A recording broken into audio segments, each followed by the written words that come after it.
दोस्तों, अगर मैं आपसे पूछूं कि आपका सबसे बड़ा साथी या सबसे बड़ा दुश्मन कौन है? अगर मैं आपको बताऊं कि वो आपका सबसे सबकॉन्शियस माइंड है, यानी अवचेतन मन।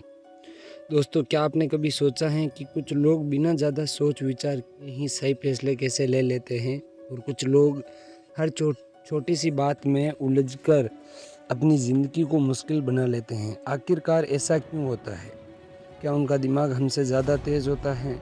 नहीं। नेपोलियन हिल कहते हैं, हमारी ज़िंदगी का सबसे बड़ा कंट्रोल हमारा कॉन्शियस माइंड के पास नहीं, बल्कि सबकॉन्शियस माइंड यानी अवचेतन मन के पास होता है। यही वे जगह हैं जहाँ हमारी आदतें बनती है, हमारे डर छिपे होते हैं और हमारा आत्मविश्वास जन्म लेता है। और यहीं से हमारी सफलता या असफलता की शुरुआत होती है। लेकिन सबसे बड़ा सवाल, अगर हमारा अवचेतन मन इतना शक्तिशाली है, तो क्या हम उसे अपनी सफलता के लिए इस्तेमाल कर सकते हैं? आज का चैप्टर आपको इसी सवाल का जवाब देगा। कल्पना कीजिए, एक किसान के पास 2 खेत हैं। पहले खेत में वह अच्छे बीज बोता था, रोज पानी देता था, देखभाल करता था। कुछ महीनों बाद वहाँ हरी भरी फसल लहलहाने लगती थी। दूसरे खेत में वे कुछ नहीं बोता, लेकिन कुछ समय बाद वहाँ भी कुछ उग जाता था। क्या? खरपतवार। दोस्तों, खेत कभी खाली नहीं रहता। अगर आप अच्छे बीज नहीं बोएंगे तो बुरे बीज अपने आप उग जाएंगे। नेपोलियन हिल कहते हैं, आपका अवचेतन मन भी बिल्कुल इसी खेत की तरह है। अगर आप उनमें उसमें सकारात्मक विचार नहीं बोएंगे तो सफलता उगेगी। अगर आप उसमें सकारात्मक विचार बोएंगे तो सफलता उगेगी। अगर आपने उसमें डर, नकारात्मक और बहाने भरेंगे तो वे आपकी ज़िंदगी का हिस्सा बन जाएगी। नेपोलियन हिल कहते हैं, आपका अवचेतन मन 24 घंटे काम करता है। जब आप सो रहे होते हो तब भी, जब आप काम कर रहे होते हो तब भी, जब आप खुश होते हो या परेशान होते हो तब भी। लेकिन वे एक बात नहीं समझता कि क्या सही है और क्या गलत। वे सिर्फ वही स्वीकार करता है जो आप उसे बार बार देते हैं। अगर आप रोज़ सोचते हैं कि मैं नहीं कर सकता, तो आपका अवचेतन मन उसे सच मान लेता है। अगर आप रोज़ कहते हैं कि मैं सीख सकूंगा, मैं सफल बनूंगा, तो धीरे धीरे वही उसी दिशा में काम करना शुरू कर देता है।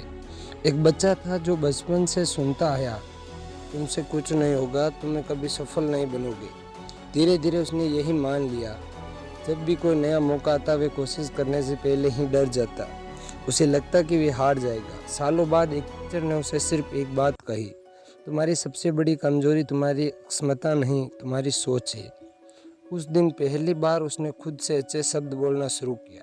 धीरे धीरे उसका कॉन्फिडेंस वापस आया और वही लड़का कुछ सालों बाद अपने क्षेत्र का सफल इंसान बन गया। क्या बदला था? उसकी किस्मत नहीं, उसका अवचेतन मन। अपने माइंड को कैसे प्रोग्राम करें? नेपोलियन हिल कहते हैं, अगर आप अपने सबकॉन्शियस माइंड को बदलना चाहते हो तो 4 आदतें अपनाइए। रोज अपने गोल को पढ़िए, अपने गोल की कल्पना कीजिए, पॉजिटिव लोगों के साथ रहिए, नेगेटिव बातों को अपने माइंड में जगह मत दीजिए। याद रखिए, जो बातें आप रोज सुनते हो वहीं धीरे धीरे आपकी पहचान बन जाती है।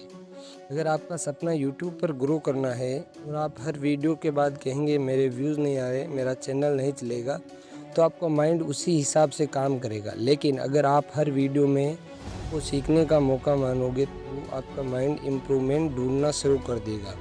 यही फ़र्क है, एक क्रिएटर को सफल बनाता है, दूसरे को हार मानने पर मजबूर कर देता है। नेपोलियन हिल कहते हैं, दुनिया का सबसे खतरनाक दुश्मन कोई दूसरा इंसान नहीं, बल्कि आपका मन में बैठा हुआ डर है। फेलियर का डर, गरीबी का डर, लोग क्या कहेंगे, इन सब की शुरुआत अवचेतन मन से होती है। इसलिए अगर आपको अपनी ज़िंदगी बदलनी है तो सबसे पहले अपने माइंड की भाषा बदलनी होगी। इस चैप्टर की सबसे बड़ी सीख, दोस्तों, आपका अवचेतन मन एक शक्तिशाली मशीन की तरह है।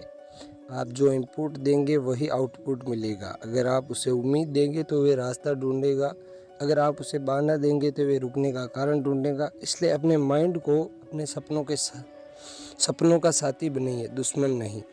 नेपोलियन हिल कहते हैं, आपका अवचेतन मन उसी दिशा में काम करता है जिस दिशा में आप उसे लगातार भेजते हैं। इसलिए आज से अपने शब्द बदलिए, अपनी सोच बदलिए, अपनी आदत बदलिए, क्योंकि जब आपका माइंड बदलता है तो आपकी ज़िंदगी बदलती है। याद रखिए, हर महान सफलता पहले मन में बनती है, फिर वास्तविकता दुनिया में। अगर आज के चैप्टर ने आपके माइंड की असली ताकत समझाई हो तो वीडियो को लाइक ज़रूर करें और चैनल बुक बूस्ट को सब्सक्राइब क्यों ही लीजिए, क्योंकि अगले चैप्टर में हम सीखेंगे मस्तिष्क की शक्ति, द ब्रेन। कैसे आपका दिमाग सिर्फ सोचने का नहीं बल्कि नए आइडियाज़, अपॉर्चुनिटी और सक्सेस को आकर्षित करने को भी केंद्र बन सकता है। और अगर आपने अभी तक the psychology money and rich dad poor dad की सीरीज़ नहीं देखी है तो स्क्रीन पर दिखाई दे रही प्लेलिस्ट को ज़रूर देखिए। हो सकता है वहीं का एक लेसन आपकी पूरी फाइनेंस